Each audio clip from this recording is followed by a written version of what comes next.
meninos e meninas, professora Raquel, seguimos com mais uma aula de filosofia e hoje o nosso tema é liberdade e determinismo.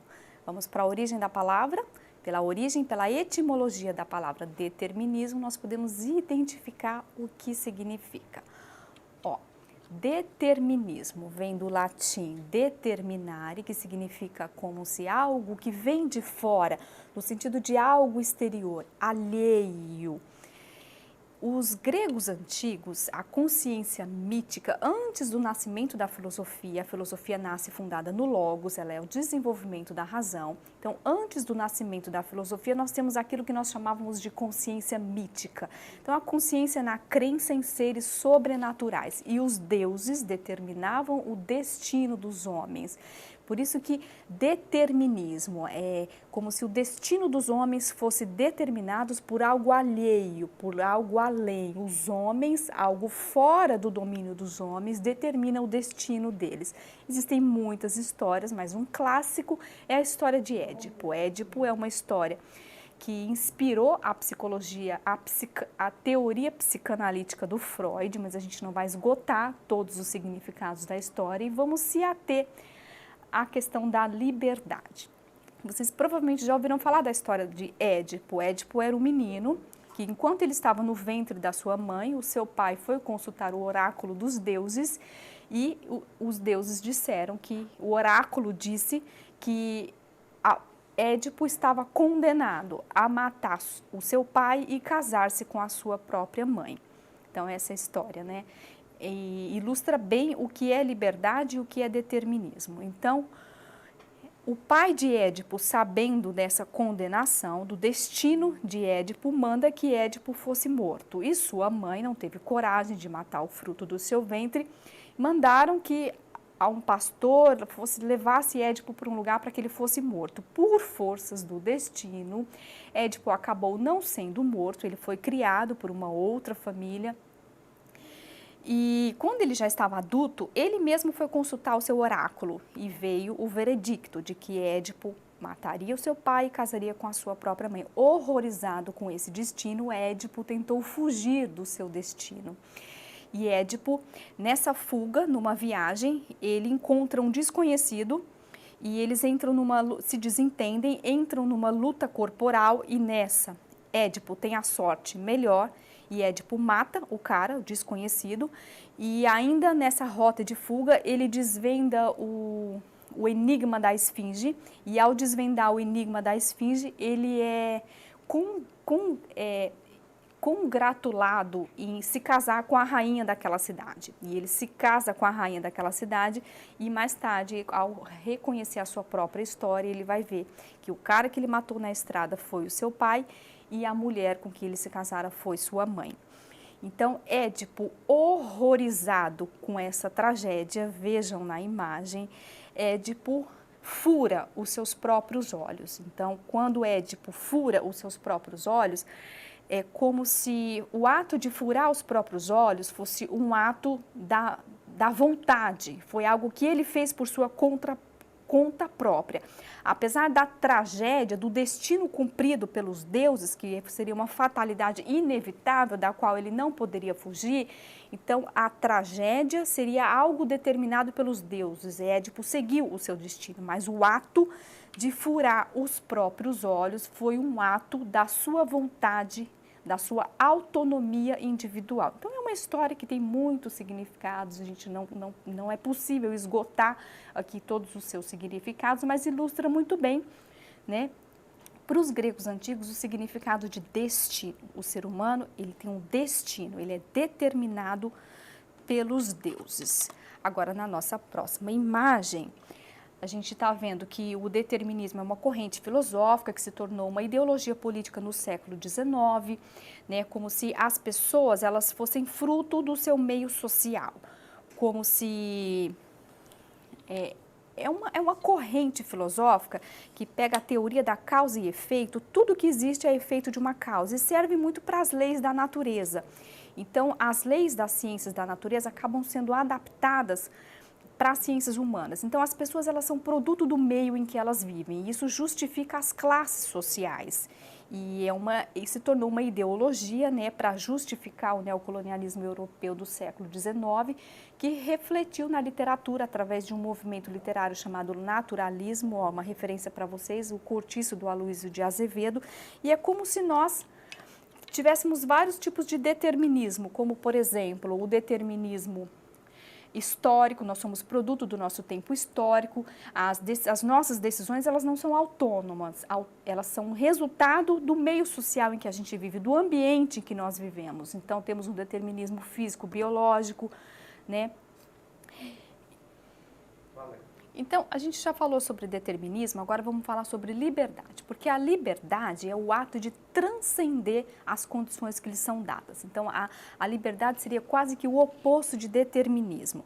E como que é a questão da liberdade na história da filosofia? Ó, para os gregos antigos, a liberdade é se tornar senhor de si mesmo, é quando a razão domina as paixões. Então, a liberdade, né? Para o grego antigo é quando a razão domina as paixões. A liberdade para os medievais querem conciliar a questão da salvação com o destino, né? Então vem a noção de livre-arbítrio, a cristianização da tradição grega do predomínio da razão sobre as paixões, com ênfase na noção de livre-arbítrio, como espaço para autonomia individual para alcançar a salvação. Já para os modernos, temos o exemplo do Kant, tivemos uma aula só sobre ele, a ética do dever. Então, liberdade é obedecer à lei universal da razão. E o contemporâneo, teremos uma aula de Jean-Paul Sartre, de que a liberdade é eu sou aquilo que eu faço de mim mesmo, apesar das condições que me são dadas. Então, se na história da filosofia, né, na filosofia clássica grega antiga, a liberdade, ela é quando a razão domina as paixões. Para os medievais, a questão do livre-arbítrio. Para os modernos, o exemplo do Kant. E para os contemporâneos, o Sartre, na essência, o centro da reflexão filosófica sobre a liberdade é o ato do sujeito individual conseguir transcender as condições que lhe são dadas. É uma conquista do indivíduo que vence a partir da superação das condições que lhe são dadas. Como, por exemplo, olha um barco à vela. Tipo, você pode ficar ali à deriva, sujeito às forças que te levam, você fica à deriva ali, ou você pode estudar o funcionamento das leis e a partir do funcionamento dessas leis você pode manobrar, dirigir o barco e levá-lo para onde você quiser. Então, essa questão da liberdade é como se, como se fosse um domínio da civilização sobre a natureza. A natureza seriam as condições que nos foram dadas e a civilização é conseguir entender, compreender e manipular, manobrar e dirigir o nosso destino, construído por nós mesmos. Vejamos na próxima imagem. Olha, há várias representações daquilo que é liberdade. Essa é uma obra de arte, Liberdade, do Gravelot. A resolução não está muito boa, mas ela ilustra muito bem o que seria liberdade. Vejam que é uma figura feminina, ela tem um capacete na mão, era usado pelos escravos romanos, que é o oposto do símbolo régio, da coroa de um rei, né, que significa o domínio. Ela tem um cetro na mão, que é um símbolo de poder, também é um símbolo fálico. Ao fundo, há pássaros que voam, que pela resolução da imagem vocês não conseguem ver, mas eu coloquei do lado. Então, o ato de voar, o ser humano transcender, ir aos céus, voar sobre os céus, no sentido de superar a condição de animalidade que nos é dada. Então, voar, teve o símbolo do avião também, como se alcançar o céu seria um símbolo de liberdade. E ao fundo, pela resolução da imagem, vocês não conseguem ver de forma nítida, mas há livros, há artefatos técnicos, é como se a liberdade fosse um produto da razão e do conhecimento humano. É algo que nós conquistamos. Vemos na próxima imagem, viram aí a Estátua da Liberdade em Nova York, ela tem uma tocha olímpica, um símbolo de vencer, de vitória, o campeão, aquele que venceu, que superou as condições que lhes são dadas. A liberdade, a igualdade e a fraternidade que foi eternizada nessa obra de arte do Eugène Delacroix, a liberdade guiando o povo, também simboliza isso, como se a liberdade, a igualdade e a fraternidade ela é um produto, uma conquista da civilização humana, como se a natureza não nos deu isso, a natureza nos deu uma condição animal e o ser humano há que conquistar, há que construir, há que fazer isso, é produto da cultura. exemplos disso, a Malala, por exemplo, né, um símbolo de figuras, eu trouxe figuras femininas, né, que representam essa transformação da realidade. Se o mundo não é o que nós queremos, nós podemos construí-lo. Então, a Malala, essa foto é uma imagem no discurso dela na Organização das Nações Unidas, onde ela fala que uma caneta, um livro e um professor podem mudar o mundo. A Maria da Penha, um símbolo, né, dessa conquista dos direitos femininos. A Rosa Parks, que vocês estudam em sociologia, exemplos de pessoas que transformaram a sua própria realidade e se tornaram símbolo de transformação social. Agora eu trago para vocês uma atividade, que é um texto dissertativo para a gente desenvolver argumentos de redação, que é mais ou menos assim: se a crença no destino reduz as possibilidades de ação do sujeito, porque tudo já está pré-determinado, então ela deve produzir pessoas moralmente pouco desenvolvidas. Ou seja, quando a gente crê no destino, nós somos destinos, estamos ali à deriva, né, determinados pelos deuses. Isso pode anular o desenvolvimento da vida ética. Então, a noção de liberdade, ao apostar na decisão do sujeito e na vontade livre individual, pode levar ao desenvolvimento da responsabilidade e desenvolver virtudes éticas, tais como a solidariedade e a cooperação. É para vocês fazerem um texto dissertativo falando de que forma o conceito de liberdade pode contribuir para o aperfeiçoamento ético dos indivíduos em uma sociedade. Ou seja, acreditar na liberdade é acreditar na responsabilidade, na solidariedade, na cooperação.